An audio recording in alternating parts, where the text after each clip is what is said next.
أعوذ بالله من الشيطان الرجيم بسم الله الرحمن الرحيم وهو الذي خلق من الماء بشرا فجعله نسبا وصهرا وكان ربك قديرا صدق الله العظيم. الفرقان 54. വഹുവ അവൻ അല്ലദീ ഖലഖ സൃഷ്ടിച്ചവനാകുന്നു, മിനൽ മായി വെള്ളത്തിൽ നിന്ന്, ബഷറൻ മനുഷ്യനെ, ഫജഅലഹു എന്നിട്ട് അവൻ അതിനെ ആക്കിയിരിക്കുന്നു, നസബ വംശബന്ധം, വസ്സിഹ്റ വിവാഹ ബന്ധവും, വക്കാന റബ്ബുക നിശ്ചയം താങ്കളുടെ റബ്ബ് ആകുന്നു ഖദീറ കഴിവുള്ളവൻ. മുകളിൽ 2 കടലുകളെക്കുറിച്ച് പറഞ്ഞു. പിന്നെ ഇനി പറയുന്നതും 2 കടലുകൾ തന്നെ പോലെ തന്നെയാണല്ലോ, സ്ത്രീയും പുരുഷനും. അപ്പോൾ ആദ്യം പറഞ്ഞത് ഖലഖ മിനൽ മായി ബഷറ, വെള്ളത്തിൽ നിന്ന് മനുഷ്യനെ സൃഷ്ടിച്ചിരിക്കുന്നു എന്നാണ്. ഇത് ഏത് വെള്ളമാണ് എന്നതിനെക്കുറിച്ച് വ്യത്യസ്ത അഭിപ്രായങ്ങൾ കാണാം. പരക്കെ പൊതുവെ ബഹുഭൂരിപക്ഷം ആളുകളുടെയും അഭിപ്രായം വെള്ളം എന്ന് പറഞ്ഞാൽ ഇന്ദ്രിയത്തുള്ളിയാണ്, നുത്ഫത്ത് ആണ് എന്നാണ്. അതിൽ നിന്ന് ഒരേ ഇന്ദ്രിയത്തുള്ളിയിൽ നിന്ന് 2 തരം മനുഷ്യരെ ഉണ്ടാക്കിയതാണ് ഈ പറയുന്നത് എന്നാണ് വിശദീകരണം. അല്ല കേവല ജലം, കടലിൽ കഴിഞ്ഞ ആയത്തിൽ പറഞ്ഞതുപോലെ ഉപ്പുവെള്ളവും ശുദ്ധവെള്ളവും ഉള്ളതുപോലെ ഉള്ള വെള്ളത്തിൽ നിന്ന് എന്നാണ് എന്ന് വ്യാഖ്യാനിച്ചവരുമുണ്ട്. അതും തെറ്റാകുകയില്ല. കാരണം ഖുർആൻ തന്നെ വജഅൽനാ മിനൽ മായി കുല്ല ഷൈഇൻ ഹയ്യിൻ, ജീവനുള്ള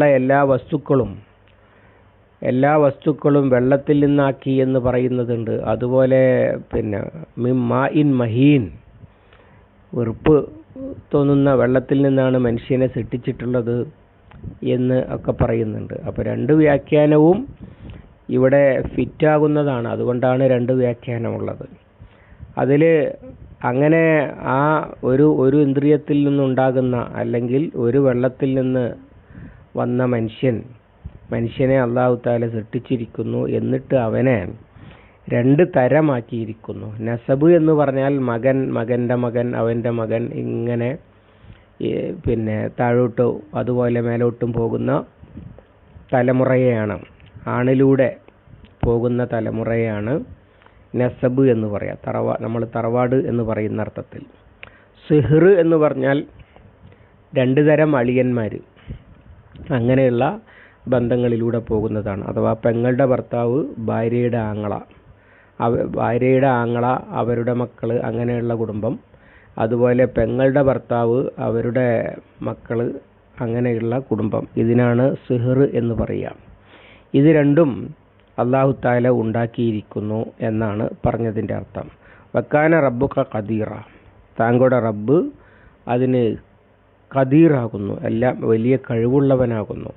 അള്ളാഹുവിൻ്റെ സൃഷ്ടി വൈഭവത്തെക്കുറിച്ച് ഒക്കെ ബോധ്യപ്പെടുത്തുകയായെന്നല്ലോ ഇതുവരെയുള്ള ആയത്തുകളിൽ. ആ ആയത്തുകളിലൂടെ അതിൻ്റെ മുമ്പ് പറഞ്ഞത് ഓർമ്മയുണ്ടാക്കണം. മനുഷ്യൻ ഇത്തഖദ ഇലാഹു ഹവാഹു, എനിക്ക് തോന്നിയതുപോലെ ഞാൻ ജീവിക്കും, ദേഹേച്ഛയെ ദൈവമാക്കിയവൻ്റെ നിലപാട്. അതുപോലെ കാലികളെപ്പോലെ ചിന്തിക്കാതിരിക്കുക എന്നത് പറഞ്ഞു. ഒന്നും കേൾക്കാതെ കാണാതെ, ഇൻഹും ഇല്ലാക്കല്ലാൻ ആമി ബൽഹും അദല്ലു സബീല, 43-4 ആയത്തുകളിൽ പറഞ്ഞ കാര്യങ്ങൾ. അതിന് മറുപടി പറയുകയാണ്, അവൻ്റെ നിയന്ത്രണത്തിലല്ല. എന്നിട്ടോ ഈ 2 പറഞ്ഞു, നിഴലും പിന്നെ അതിൻ്റെ ഖബലും അഥവാ ഇരുട്ടാകുന്നതും പറഞ്ഞു. അതുപോലെ കാറ്റും മഴയും പറഞ്ഞു. പിന്നെ 2 തരം, പിന്നെ കാറ്റും മഴയും പറഞ്ഞു. പിന്നെ മനുഷ്യനും കാലികൾക്കും ഭക്ഷണമാക്കുന്നത് അത് പറഞ്ഞു. പിന്നെ 2 തരം കടലുകൾ പറഞ്ഞു. ഇനി 2 തരം മനുഷ്യർ. ഇങ്ങനെയാണ് ഈ വിവരണം മുന്നോട്ട് പുരോഗമിക്കുന്നത്. അതിൻ്റെയൊക്കെ ഒരു പ്രത്യേകത എന്താണ്? മറജൽ ബഹ്റൈനി പോലെ തന്നെയാണ്.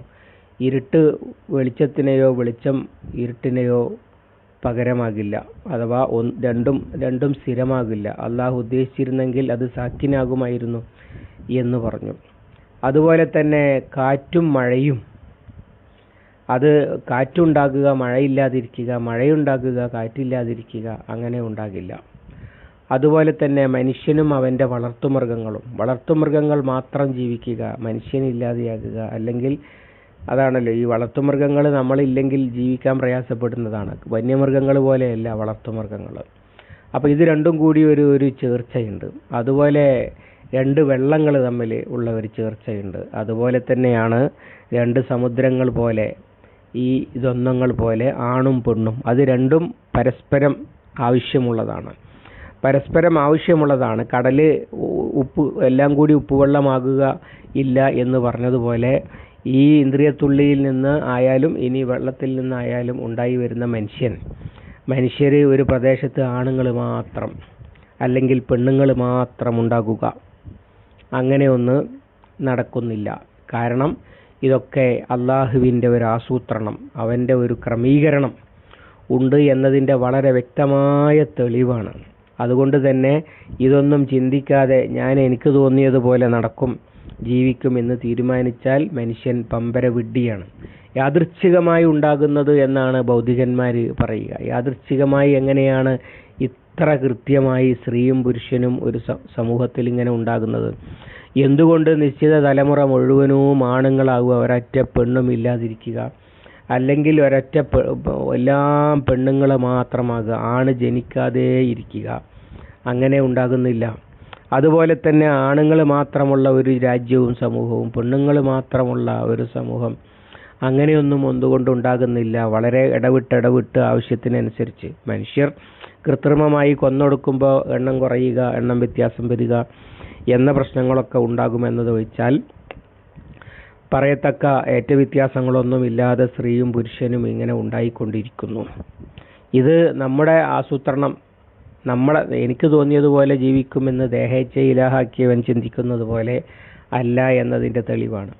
അതുപോലെ തന്നെ നസബും സിഹറും, അത് വളരെ വലിയ അത്ഭുതകരമായ സംഭവമാണ്. നമ്മുടെ മാതാപിതാക്കൾ ആരാകണമെന്ന്, പിതാമഹന്മാരാരാകണമെന്ന് നമുക്ക് തീരുമാനിക്കാൻ കഴിയില്ല. എന്നാൽ അള്ളാഹുവിൻ്റെ അടുത്ത് അതിന് കൃത്യം തീരുമാനമുണ്ട്. അതുപോലെ നമ്മുടെ മക്കൾ ആരാവണമെന്ന്, നമ്മുടെ പേരക്കുട്ടികൾ ആരാവണമെന്ന്, ആണാകണമോ പെണ്ണാകണമോ എന്ന് തുടങ്ങി ഒരുപാട് വിശദാംശങ്ങൾ നമ്മുടെ നിയന്ത്രണത്തിലല്ല. എന്നാൽ അള്ളാഹുവിന് കൃത്യമായ ആസൂത്രണമുണ്ട്. അതാണല്ലോ ഇപ്പോൾ ജനറ്റിക്കൽ സയൻസ്, ജീനുകൾ പറഞ്ഞുകൊണ്ടിരിക്കുന്നത്, നമ്മുടെ പാരമ്പര്യം ഏതിലൂടെയാണ് വരുന്നത് എന്ന്. അതുപോലെ തന്നെ സിഹ്ർ, നമ്മുടെ ഇണയാരാകണമെന്ന്, ആ ഇണയിലൂടെ ഇങ്ങനെ ഉണ്ടാകുന്ന ബന്ധങ്ങളും ബന്ധുക്കളും മക്കളും ഒക്കെ ആരാകണമെന്ന്, ഇതിലൊന്നും നമുക്ക് ഒരു തീരുമാനമില്ല. പകരം അള്ളാഹുവിൻ്റെ സൃഷ്ടിപ്പിന് നമ്മൾ വഴങ്ങി ജീവിക്കുകയാണ് ചെയ്യുന്നത്. എന്നിരിക്കെ ഇതൊന്നും ചിന്തിക്കാതെ എനിക്ക് തോന്നിയതുപോലെ ഞാൻ ജീവിക്കുന്നു പറയുന്ന മനുഷ്യൻ എത്രത്തോളം അന്ധകാരത്തിലാണ് ജീവിച്ചുകൊണ്ടിരിക്കുന്നത് എന്ന് വ്യക്തമാക്കുകയാണ് ഇവിടെ. ഓരോന്നിനും ഈ പറഞ്ഞ എല്ലാ സാധനങ്ങളും അവയൊക്കെ വിഭിന്നങ്ങളാണ്. പക്ഷെ ആ വിഭിന്നങ്ങളെയൊക്കെ പരസ്പരം ഒരു കൂട്ടിക്കുളത്തിലൂടെയാണ് അല്ലാഹു തആല ഈ പ്രപഞ്ചത്തെ നിയന്ത്രിച്ചു മുന്നോട്ട് കൊണ്ടുപോകുന്നത്. ഇരുള് മാത്രമല്ല, വെളിച്ചം മാത്രമല്ല, ഇരുളും വെളിച്ചവും ഇങ്ങനെ പരസ്പരം ചേർന്നും പരസ്പരം അനുപൂരകമായും സ്ഥിരമായി ഒന്നു മാത്രമാകാതെ, എപ്പോഴും ഇരുട്ടുമാകാതെ എപ്പോഴും വെളിച്ചം മാത്രമാകാതെ ഒരു ദിവസത്തെ പൂർത്തിയാക്കുന്നത് ആ ദിവസത്തിൻ്റെ ഭാഗമായ ഇരുട്ടും വെളിച്ചവും ചേർന്നുകൊണ്ടാണ്. അതുപോലെ പിന്നെ കാറ്റും മഴയും ഒന്ന് മാത്രമാകില്ല, രണ്ടും പരസ്പരം ആശ്രയിച്ചുകൊണ്ടാണ് സംഭവിക്കുന്നത്. അതുപോലെ മനുഷ്യനും കാലികളും പരസ്പരം ആശ്രയിച്ചുകൊണ്ടാണ്. അതുപോലെ ഈ പറയുന്ന ശുദ്ധജലമാകുന്ന മഹാസമുദ്രവും അത് അശുദ്ധ അല്ലെങ്കിൽ ഉപ്പുജലമാകുന്ന മഹാസമുദ്രം രണ്ടും പരസ്പരം ആശ്രയിക്കുകയാണ് ചെയ്യുന്നത്. അഥവാ കടൽവെള്ളമാണ് ശുദ്ധവെള്ളമായി മാറുന്നത്. ശുദ്ധവെള്ളം മഴയായി പെയ്തതാണ് പുഴയിലൂടെ കടലിൽ ചെന്ന് ചേരുന്നത്. ഇങ്ങനെ അങ്ങോട്ടും ഇങ്ങോട്ടും ഒരു ചേർച്ച എന്നതുപോലെ സ്ത്രീയാകുന്ന കടലും പുരുഷനാകുന്ന കടലും തമ്മിലുള്ള ഒരു ചേർച്ച, അതിലൂടെ മനുഷ്യൻ്റെ വംശവർദ്ധനവ്. ഇവിടെയൊക്കെ മനുഷ്യൻ്റെ ആ പ്രതിഭാസങ്ങളെ പോലെ തന്നെ മനുഷ്യൻ്റെ ഇച്ഛക്ക് വലിയ വലിയ സ്ഥാനമില്ലാതെ ആണ് നടക്കുന്നത്. അഥവാ മനുഷ്യനിലൂടെ ആണും പെണ്ണും ഉണ്ടായി വരുന്നത് മനുഷ്യനൊരു ഉപദേശം, ഒരു തീരുമാനം എടുത്തിട്ടല്ല, പകരം അവൻ്റെ ഉള്ളിൽ നിന്ന് തന്നെയുള്ള ഒരു ശാരീരിക താല്പര്യത്തിൻ്റെ നിറവേറ്റലിലൂടെ ആണും പെണ്ണും ഉണ്ടായിക്കൊണ്ടിരിക്കുകയും അവന് വംശബന്ധവും വിവാഹബന്ധവും ഒക്കെ ഉണ്ടായിക്കൊണ്ടിരിക്കുകയാണ്.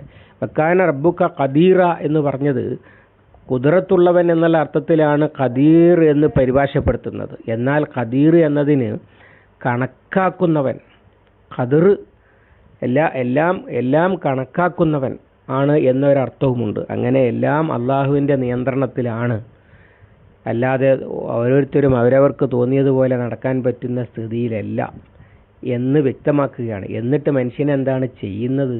അതാണ് അടുത്ത ആയത്തിൽ ഇൻഷാ അല്ലാഹ് അടുത്ത ദിവസം. അള്ളാഹു അനുഗ്രഹിക്കുമാറാവട്ടെ. അല്ലാഹുമ്മ അല്ലിംനാ മാ യൻഫഉനാ വൻഫഅനാ ബിമാ അല്ലംതനാ റബ്ബനാ സിദ്നാ ഇൽമൻ വഫഹ്മൻ വദിഖ്ഖതൻ വനദറ.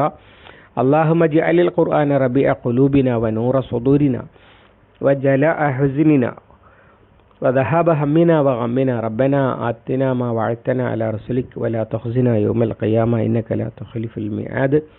ربنا تقبل منا إنك أنت السميع العليم وتب علينا إنك أنت التواب الرحيم واغفر لنا يا غافر المذنبين. وصلى الله على محمد وعلى آله وصحبه وسلم ومن تبعهم بإحسان إلى يوم الدين والحمد لله رب العالمين.